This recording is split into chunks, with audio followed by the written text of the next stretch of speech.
La CFE-CGC s'est positionnée clairement sur le dossier de la fiscalité du patrimoine, essentiellement donc sur le dossier ISF.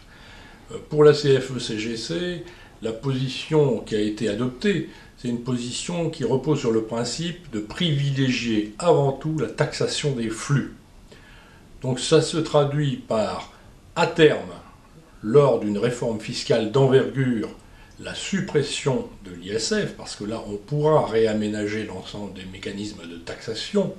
mais dans un premier temps, compte tenu du fait que cette réforme fiscale sera essentiellement basée sur l'ISF, nous avons proposé de modifier la structure actuelle. En fait, notre proposition est la suivante, c'est de restreindre le champ d'application en ciblant l'ISF à partir d'un patrimoine de 2,5 millions d'euros, c'est-à-dire qu'en fait ça consiste à supprimer, pour faire simple, les deux premières tranches de l'imposition actuelle sur l'ISF, et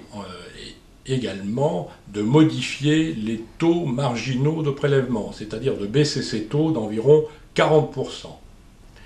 Cette réforme, bien évidemment, a un coût.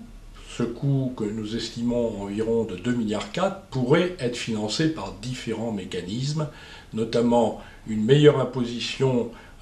des revenus du patrimoine, qui sont actuellement de faible rendement, essentiellement parce qu'un bon nombre de revenus patrimoniaux échappent à l'impôt, notamment sur le revenu. Également, la création de deux tranches marginales d'imposition sur l'impôt sur le revenu, une tranche de 45% ou une tranche de 50%, à minima une tranche, mais bien évidemment pour les très gros salaires, au-delà de 300 000 euros.